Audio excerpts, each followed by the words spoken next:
Տարոն Չախոյանը ձեր թեկնածությունը ներկայացնելու ժամանակ երբ հարցեր էին հողում կոնկրետ ոլորտային, նշում էր մենք այստեղ բժշկական կենտրոնի տնօրեն չենք ընտրում, այնինչ օրինակ բժշկական կենտրոնի տնօրենը շատ հանգիստ կարող է բժիշկ չլինել, կարող է լինել ֆինանսիստ, իրավաբան, ցանկացած մասնագիտություն, բայց ոչ օրինակ բժիշկ, բայց ձեր պարագայում կամ օրինակ գլխավոր բժշկի պարագայում պիտի լինի, պարտավոր է օրինակ լինել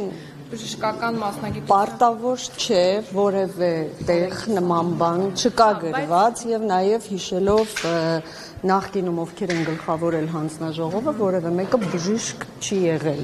եւ այս իմաստով, քանի որ հանձնաժողովի նախագահը հիմնականում համակարգում է հանձնաժողովի աշխատանքները, դրա համար օրենքում նման կետ գրված չէ, որ որևէ հանձնաժողովի նախագահ պարտավոր է լինել մասնագիտ։ Բայց եթե մենք խոսում ենք մասնագիտական տեսանկյունից, բժիշկ լինելը էական ազդեցություն ազգային ժողովի ներքին այդ աշխատանքների վրա դերակատարում չի կարող ունենալ, բայց առողջապահության մասնագետ լինելը իհարկե ցանկալի է եւ այս իմաստով ես այս ընթացքում իհարկե հասցրել եմ այդ կրթությունը ստանալ եւ կարծում եմ, որ նաեւ երկու գումարումներում այդ հանձնաժողովում աշխատանքային փորձերը էլի տալիս է այդ հնարավորությունը։ Բայց որ ասում եք, ես հասցրել եմ այդ կրթությունը ստանալ, նկատի ունեք, որ այդ հանձնաժողովի անդամ եք եղել եւ թրծվել եք, հա, այդպես այդ նշանակում։ Չէ, ես դա չեմ դա նկատի չունեմ, ես նկատի ունեմ, որ այդ ընթացքում ես նաեւ հասցրեցի ընդունվել եւ ավարտել Մխիթար Հերացու անվան պետական բժշկական համալսարանի բուժհաստատությունների կառավարում մագիստրոսական ծրագիրը։ Առողջապահության հետ այնքան էլ կապ չունի, կառավարումը մի քիչ Դե դրա համար եմ ասում, այ երբ որ առողջապահության կազմակերպիչ, այսինքն ինքը շատ ավելի օգնում է թե հիվանդանոցի տնօրեն լինելու հարցում, թե ընդհանրապես կազմակերպչական աշխատանքության կազմակերպիչն էլ իրավաբան է, այսինքն քաղաքացիական պայմանագրում ինչ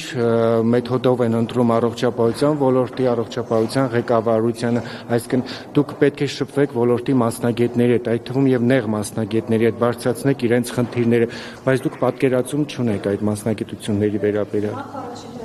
Չեք, որ կորոշեք, ես պատկերացում ունեմ, թե ես չունեմ, երկրորդը ինչ վերաբերում է առողջապահության նախարարին, եթե նկատի ունեք, բացի իրավաբան լինելուց, Տիկին Ավանեսյանը ավարտել է նաև ամերիկյան համալսարանի առողջապահության կազմակերպիչ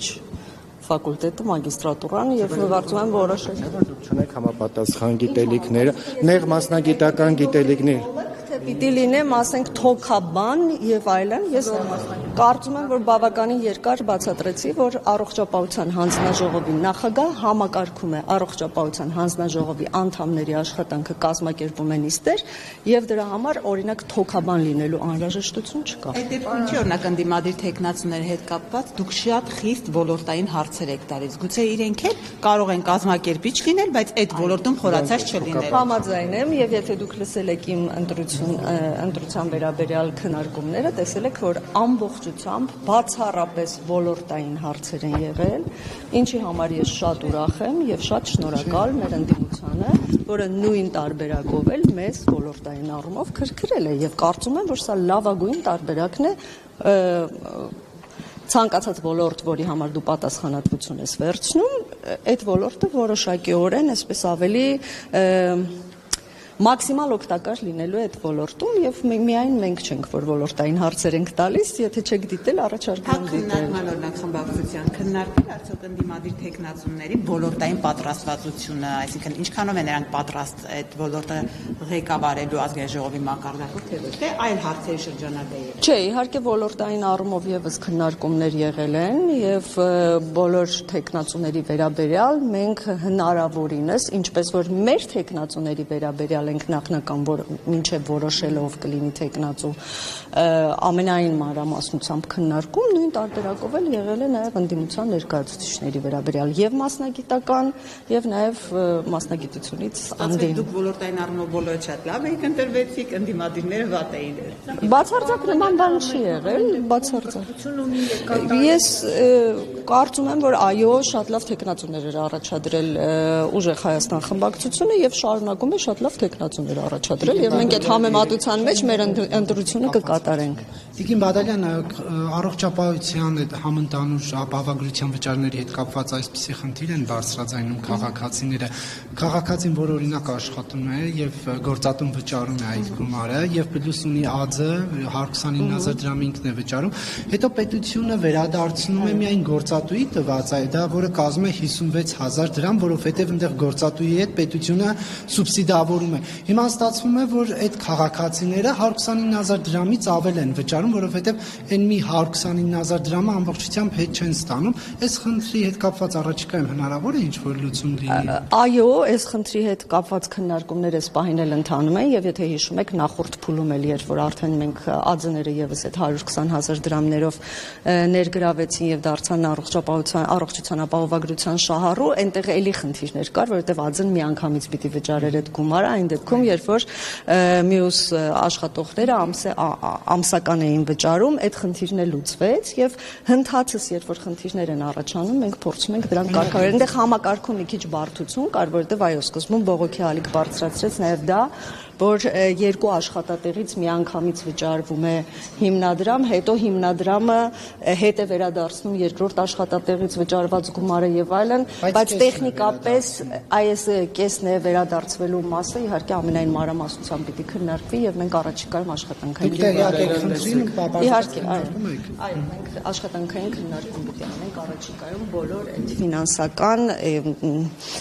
եթե մտահոգություն կամ եթե որևէ խախտում կամ որևէ խնդիր է առաջացել, ամենայն մանրամասնությամբ պիտի քննարկենք։ Տեսեք, նաև ձեր հանձնաժողովը շատ ուղիղ չէ, բայց որոշակի առումով առնչություն ունենալու նաև սոցիալական ոլորտի հետ, համագործակցություն, հարաբերություններ պետք է լինեն նաև աշխատանքի եւ սոցիալական հարցերի նախարարի հետ։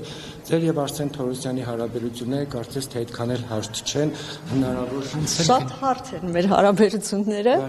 Հիշում եք ստորիեր արեք, գրել եք, շնչում եք, շնչում։ Նախ ես կարծում եմ անձնական որևէ լարվածություն երբևէ չի եղել, կարծում եմ այս մասին պետք է անպայման խոսել, եղել է շատ սուր քննադատություն, փոխադարձ, հա, երկու կողմն էլ իրար փոխադարձ քննադատում էին, բայց ես դրան շատ դրական եմ վերաբերվում իրականում, որովհետև երբ որ ընդդիմությունը մեզ չի քննադատում, մենք հավանականությունը, որ կլճանանք կամ այսպես իրար գովալով միայն եւ միայն դրական այսպես քննարկելով որևէ դրանից չի շահում որևէ մեկը եւ այդ պատասխանատվությունը կարծես այն սկզբնական շրջանում բոլորս վերցրել էինք մեր վրա, փոխադարձ բոլորը իրար քննադատում էին, քննարկում էին եւ այլն։ Այսօր համենայն դեպս ես շատ լիահույս եմ, որ մենք ունենք ընդդիմություն, որը պատրաստ է թեմատիկ քննադատություն։ Ես չգիտեմ սա ինչ որքան կտևի, բայց դա ինձ միայն ուրախացնում է։ Այսինքն բոլոր այն խնդիրները, որոնց վրա մենք նույնիսկ ժամանակ չենք ունեցել, երկրորդական ենք համարել եւ այլն,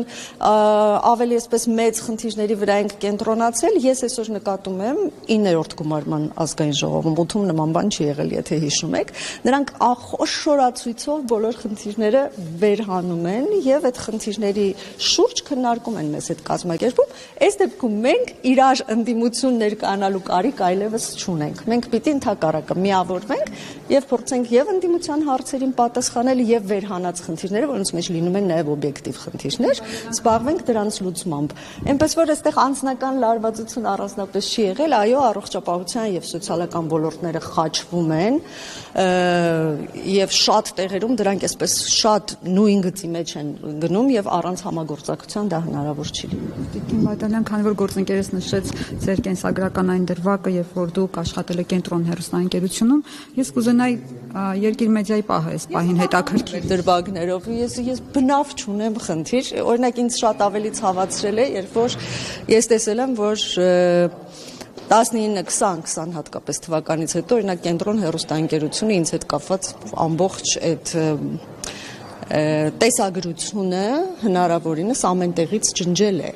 Այսինքն ես որևէ դեպքում չունեմ այդ խնդիրը եւ ես չեմ հարցրել Ծառուկյանի դեմ քվեարկել էիք, կարող է դարձած ինչ-որ բան հիշի։ Չեմ կարծում։ Ձերկելու։ Չեմ կարծում, բայց ես նաեւ կարծում եմ, որ տեսեք, ուրեմն խմբակցության որոշումները անկախ քո կամքից եւ քո մոտեցումներից ենթակա են կատարման առանց շեղման, այսինքն մենք ցանկացած հարցի վերաբերյալ շատ բուռն քննարկումներ ենք ունենում, նույնիսկ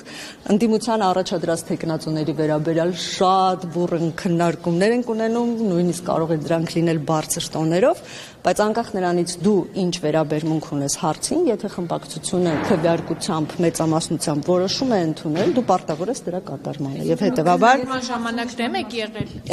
Ես անկեղծ ասած չեմ հիշում, դուք շատ հին